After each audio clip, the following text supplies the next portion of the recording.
kedatangan kami di sini ingin mewawancarai Ibu mengenai pendidikan multikultural. Yang pertama, menurut Ibu apa itu pendidikan multikultural?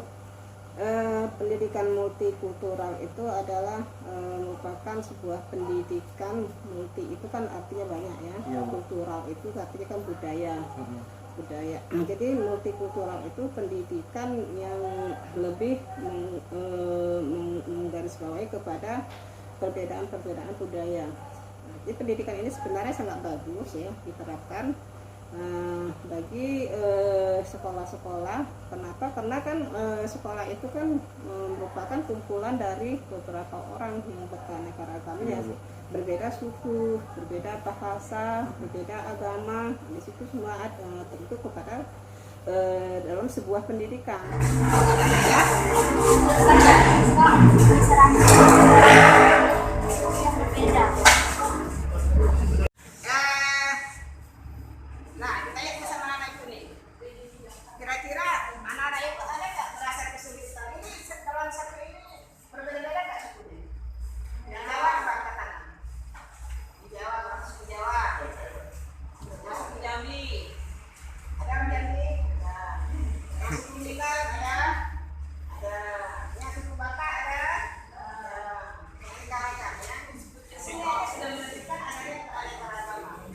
Kira-kira kamu ada nggak yang kesulitan dalam berintegrasi bersama teman? Itu sudah bagus. Ya. Kenapa? Karena kami sudah menyadari bahwa perbedaan itu tidak akan menimbulkan suatu masalah, tetapi adalah merupakan perbedaan suku kami itu merupakan suatu hal yang baik. Itu sudah menunjukkan bahwa kamu itu adalah sama bangsa Indonesia. Jadi kalau di sekolah SMA 2 hari ini, insya Allah mudah-mudahan tidak ada yang merasa kesulitan dalam hal yang perbedaan suku tadi, beda suku, beda agama. Sini agama ada dua sini, yang Muslim ada ya, ada yang Muslim banyak ya, yang Muslim yang merasa banyak itu adalah yang merasa tadi itu adanya karena apa?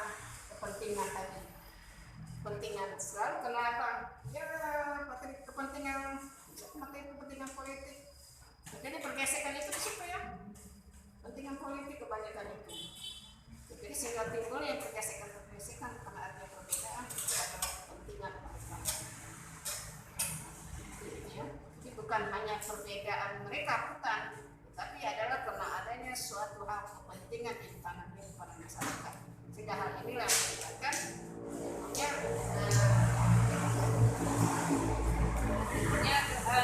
perselisihan pacaran.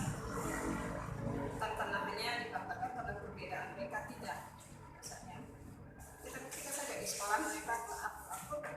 Tapi kenapa begitu mereka sudah berada di atas timbul permasalahan tentang perbedaan? Kita kan kita menginginkan ada yang menginginkan, kita berdirikan negara Islam. Kepentingan mereka itu sebenarnya bukan kepentingan agama. Bukan. Assalamualaikum warahmatullahi wabarakatuh. Assalamualaikum warahmatullahi wabarakatuh. Saya Ismatul Maula. Saya Pipit Natalia. Dan di sebelah saya ada guru sejarah. Yang saya Liswati Nikmah, guru sejarah SMA 1 Batanghari. Baiklah, di sini kami ingin melakukan wawancara terhadap materi tentang multikultural. Baiklah Bu, izin bertanya, bagaimana cara Ibu membentuk siswa agar memiliki karakteristik masyarakat yang multikultural? Oke. Dalam pembelajaran bukan hanya mengenai multikultural di dalam masyarakat ya, tetapi dalam pengelolaan kelas. Setiap siswa itu memiliki karakteristik yang berbeda-beda karena mereka berasal dari kultur yang berbeda-beda.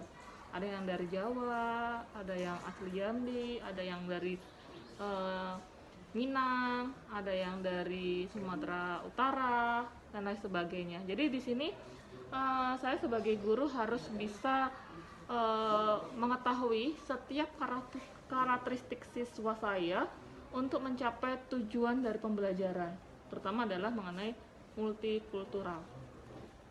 Di sini banyak strategi atau model Bisa di situ menggunakan metode diskusi, kemudian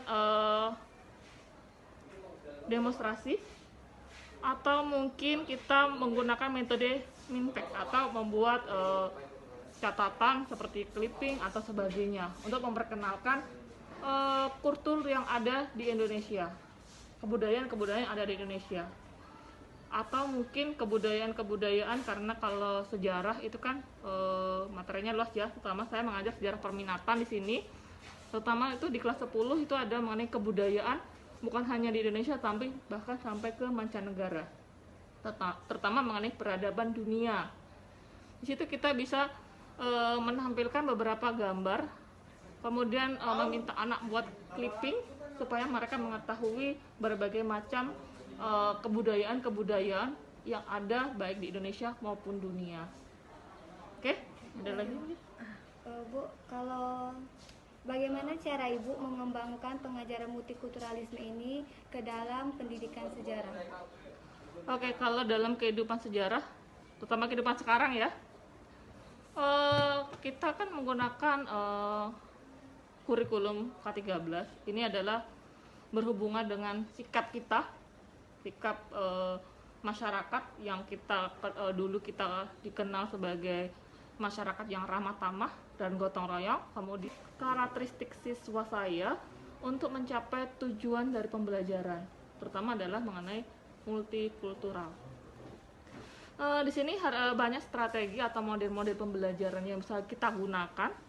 Salah satunya adalah untuk pengelolaan kelas supaya kita mengetahui karakteristik siswa kita, karena itu sangat perlu ya untuk mencapai tujuan dari pembelajaran sesuai dengan RPP atau perangkat yang kita miliki, atau sebagai guru itu harus memiliki perangkat. Jadi harus sesuai dengan target yang kita inginkan, sesuai dengan RPP yang kita punya. Jadi banyak strategi yang bisa kita gunakan untuk mengetahui karakteristik siswa, karena memiliki karakteristik yang berbeda-beda. Kita bisa menggunakan metode-metode pembelajaran sesuai dengan materi yang kita ajar. Misalnya adalah kita bisa menggunakan metode diskusi untuk mencarakan permasalahan, terutama adalah mengenai multikultural, karena itu kan berbagai macam kebudayaan ya. Jadi kita bisa memperkenalkan di situ berdiskusi atau saling bertukar informasi melalui diskusi. Kemudian bisa juga dengan karya wisata. Mungkin kalau untuk saat ini karya wisata kita agak sedikit susah karena dalam kondisi COVID. Sehingga kita bisa di situ menggunakan metode diskusi. Kemudian demonstrasi. Kemudian dalam mengembangkannya dengan mengetahui berbagai macam kebudayaan, kita mengetahui karakteristik siswa. Karena siswa kan karakteristiknya berbeda-beda ya, antara satu dengan contohnya Pipit dengan Isma. Kan pasti berbeda, kebudayaannya berbeda, kebiasaannya berbeda. Jadi kita sebagai guru harus mengetahui karakteristik tersebut, kemudian mengaplikasikan dalam kehidupan sehari-hari. Bagaimana caranya? Di dalam sejarah itu banyak materi kita mengenai, mungkin kalau multikultural tidak ada ya, tidak masuk di situ. Tapi kalau dari segi kebudayaan, sosial kebudayaan, terutama di kelas 10 itu tentang peradaban dunia, kita perlu memperkenalkan bahwa oh seperti ini loh kebudayaan Indonesia. Kemudian kita bisa membandingkan bagaimana kebudayaan Indonesia yang dulu dengan yang sekarang, bagaimana perubahannya di situ. Jadi kita bisa memberikan contoh-contoh kepada anak-anak didik supaya mereka mengetahui dan mempertahankan kebudayaan atau multikultur yang ada di Indonesia di situ. Karena untuk saat ini kebudayaan Indonesia, terutama dari segi sejarah ya, historisnya itu banyak perubahannya. Dulu kita yang terkenal dengan keramah tamahan, gotong royong, sekarang masyarakat justru bersifat individualisme. Jadi bagaimana kita sebagai guru memberikan motivasi kepada siswa. Di sini untuk sejarah kita harus terapkan ke dalam kehidupan kita sehari-hari, terutama mengenai norma-norma di dalam kehidupan masyarakat, mengenai norma-norma agama. Itu juga ada di RPP kita, terutama itu ada di kompetensi dasar itu harus juga kita berikan kepada anak-anak, itu bisa melalui bagaimana cara ketika masuk harus berdoa, mengucapkan salam. Itu perlu ditingkatkan, terutama adalah ketika di awal pembelajaran dan di akhir pembelajaran, terutama dalam berdoa untuk mengakhiri pembelajaran tersebut, itu dari segi spiritual. Kemudian sebagai guru memberikan motivasi kepada siswa dalam hal menyikapi mengenai perubahan yang terjadi dalam kehidupan masyarakat.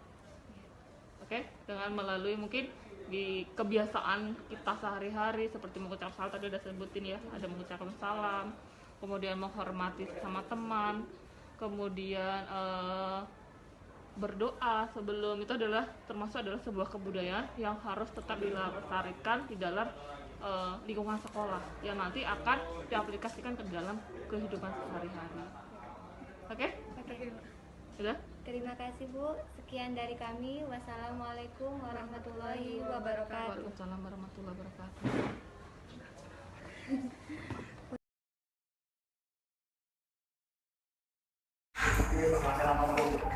Laksanakan nama saya di Simansa, kelas 12 dari SMA Negeri Kabupaten Ngawi. Kami bertanya, bagaimana tanggapan kamu tentang pelajaran sejarah di sekolah?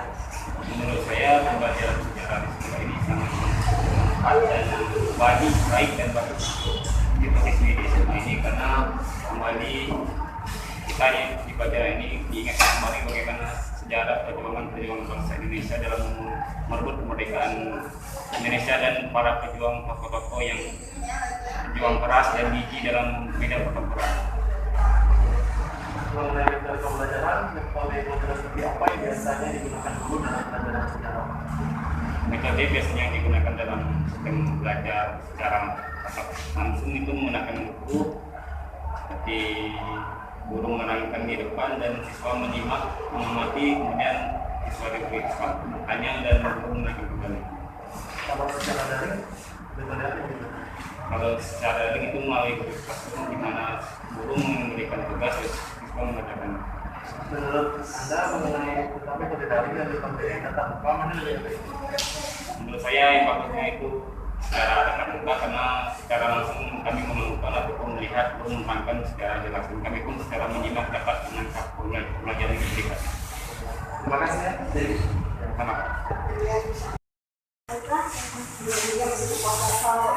Kalau Pak nama aku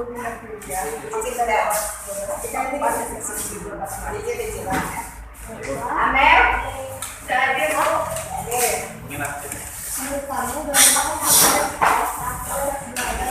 anak Katriati.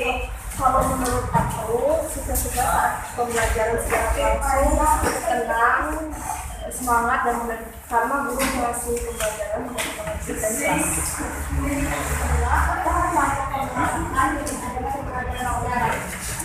manfaatnya menambah wawasan sejarah.